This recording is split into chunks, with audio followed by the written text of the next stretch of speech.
The process of a successful sale has a structure. Each and every piece is dependent upon the success of the piece that precedes it. Now, last time we spoke about the approach. The next essential element is the warm-up. Hello again, everybody. What's happening good? I'm so glad that you were persuaded to continue your lessons on persuasion and sales with us on Project Eli, where we educate, lead, and inspire. Today, when I say listen carefully, I should actually be saying it to you twice, because it is essential that you listen to both your prospect and my instructions to Eli. You may begin eavesdropping now. Eli, as you may recall from our previous lesson, there are three things that you do in life that contain the same elements. They are socializing, sports, and sales, because they all have an approach, a warm-up, a presentation, and a close. It's time for us to advance from the approach to the warm-up. Now, what is the objective of the warm-up and how is it properly executed? These are the questions that we'll answer today. In sports, the warm-up is to get your muscles loose so that you perform at a peak level during the contest. It is not where you perform your 360-degree dunk. You save that for the game, because if you pull a muscle in the warm-up, there is no game for you, is there? Now just shake them out, get them loose, and get your muscles warm. Now, moving along to the warm-up and socializing, we find that there are a large number of similarities in the successful execution of a warm-up for both socializing and sales. Let's go over some of the objectives. Objective number one is to get your prospects to be comfortable with you. Now, I use that term prospect with no disrespect, but only to expedite our explanation. Fair enough? Now, the most effective way to get your prospect to be comfortable with you is to bond on something that you have in common. In a social situation, you might compliment her hair or her jewelry or her shoes or her perfume or her fashion sense or, in today's times, her tattoo. Follow up this compliment with a question. Be sure that you've either given the answer to the question in the question, or that it is a question that doesn't require any deep thinking. For instance, I can't help but notice how strikingly nice your hair is. Did you do that yourself, or do you go to someplace special to get it to look so pretty?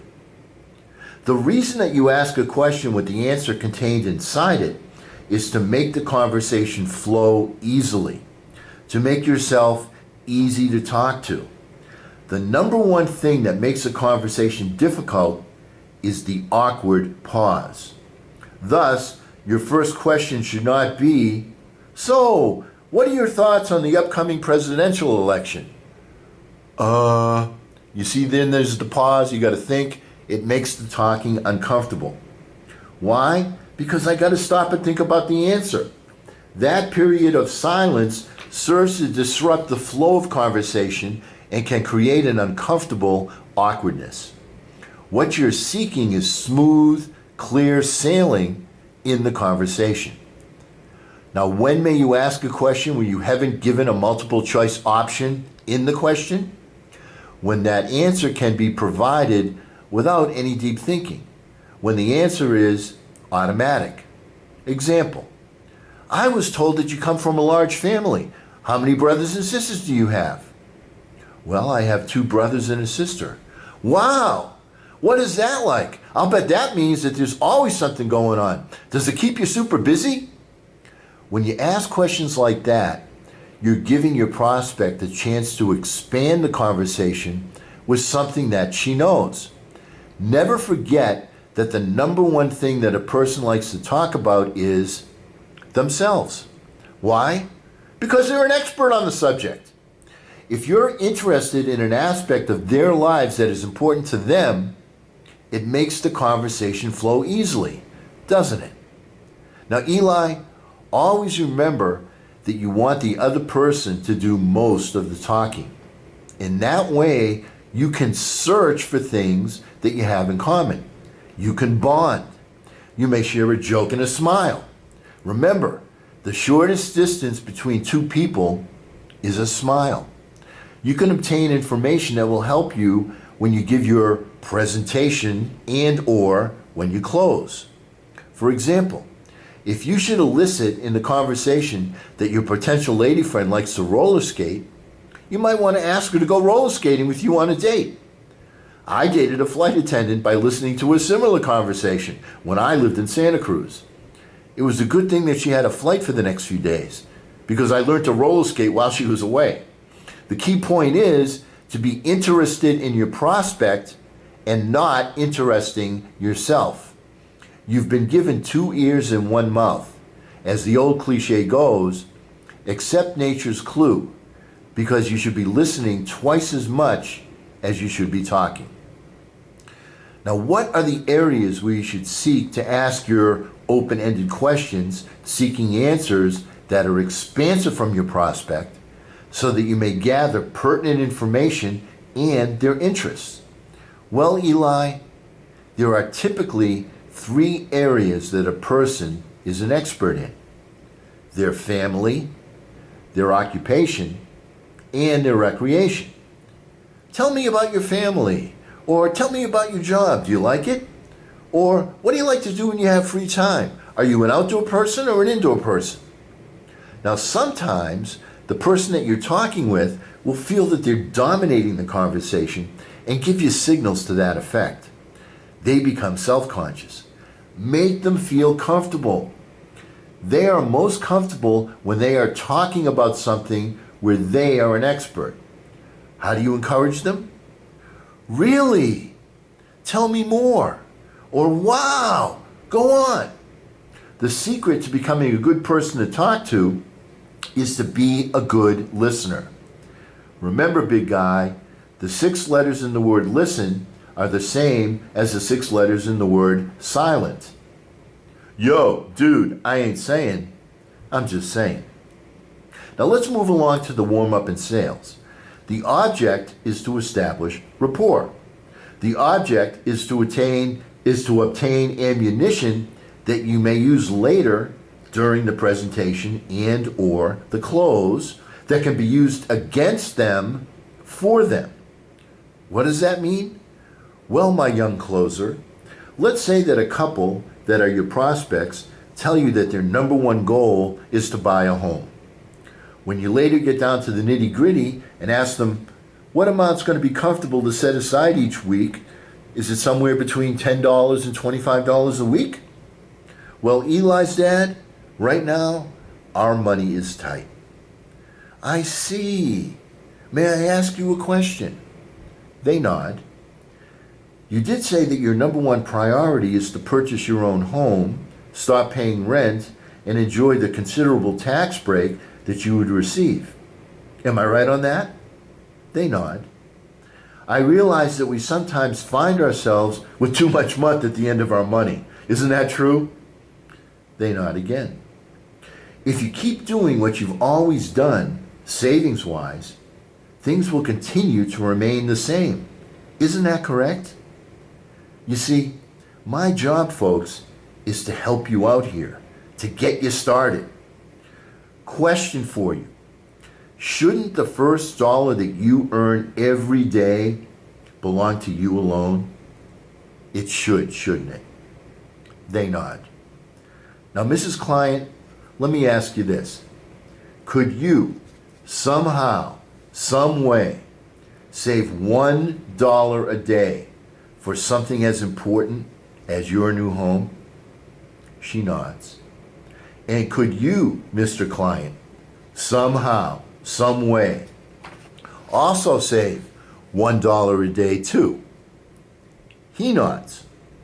You see, folks, the biggest obstacle in saving money is getting started. If you each can save $1 a day times 5 days, that's $10 a week. That's enough to get started. I'll even give you the weekends off. Smile, smile. Is your first name Tom or Thomas? And then I begin to write on the application. You gather the information, your ammunition, during the warm-up and sell it back to them to help them achieve their objective. You're there to make them strong, not weak. Right, Eli? So how do you gather this information? Well, pretty much the same way that you gather information when you're socializing, with one exception. It's much easier. Why is it easier? Because when you're in a person's home or in a person's office, they leave you clues what they're interested in. For instance, in the home, there may be trophies. Wow! Where did you get those trophies? Do you think there's a story to be told that they want to tell? Or wow, did you furnish your home locally or did you have some help? Or wow, what a nice backyard. I'll bet you have some neat family gatherings out there. Or I love looking at the pictures people have in their homes. It tells me a lot about them. Is that your son? You see, Eli, people give thought to the way they furnish their home and their office. Just take a look around and say, wow! People put things in their homes because they're interested in them and they love to talk about them. Let your prospect teach you what's important to them, what their ambitions are, and what problems they need to solve. You may even use the same format that you use when you socialize. That is FOR, family, occupation, recreation. It's simple and it works. Once again, remember to ask questions where nobody has to do any deep thinking that creates an awkward pause.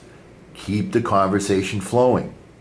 Be easy to talk with and, most importantly, be interested in them and not interesting yourself. Remember, the ratio of ears to mouths is 2 to 1. Let your clients teach you something. Make them an expert on at least one topic. Then, when it's your turn to be the expert, they will extend the same courtesy to you. Now, what about a business-to-business presentation? Same rules as far as you can take them. I was once inside the office of the president of a major corporation, and he had a pinball machine in his office. How easy was that? Actually, anyone that has an office will have some personal knickknacks or pictures or licenses or diplomas or something that they gave thought to when they furnished their personal business space. Remember 2 words. Wow! And really? One more thing about the business-to-business sale. I always found, I always found it a good idea to say something like the following just before the transition was made from the warm-up to the presentation on an initial sales call. You know, Ms. Prospect, I've done some homework on your company, and if you don't mind, to expedite your valuable time, would you please update or correct me if I'm off track? Nod, nod. With your principal business being such and such, what you're looking for is thus and so. Is that right? What you're looking for from us is to provide the solution for your, whatever their issue is, as quickly as possible. Right? Is there anything else that you're looking for that I failed to mention? Well, great. Let's get started. Why? Because you're showing that you are prepared for this particular call and you're concerned with not wasting his or her valuable time. You want to make sure that you are focusing in your presentation on the salient points of interest. You see, Eli, what happens very often in a business-to-business sales presentation is that the presenter tries to interest the prospect in an item where there is absolutely no interest. Result? The client tunes you out and doesn't even consider the part of your presentation that does relate to their needs. Once again, when you ask these questions, you're showing respect for their personal time and their company's needs. Now, you know what's strange, Eli? I know some people that are very good using the business warm-up, but terribly uncomfortable when meeting people. Whenever you have some apprehension about doing a warm-up, Just think back to a time when you were trying to get to know a small child, perhaps to buy a present or to establish rapport. Think of the tactics that you employed with the young man or the young lady and just mature them up a bit. Now, is everybody ready to move on to the presentation portion of our program? Great. To ensure you will receive it, be sure to strike the red icon that says subscribe and also strike the bell icon that appears next to it. If you've been sold on this content thus far, please acknowledge by advancing the like icon one notch. I once again remind you that it is wise to listen to this material numerous times so that you may own it. I look forward to your comments and your feedback. Our thought for the day is that there is no such thing as a natural salesperson. Being a good talker just means that you can move your lips. The key to success in sales is to successfully manipulate your ears and what's between them. And because we never end a meeting on a philosophical note, let's get out there and charge. I'm Eli's dad.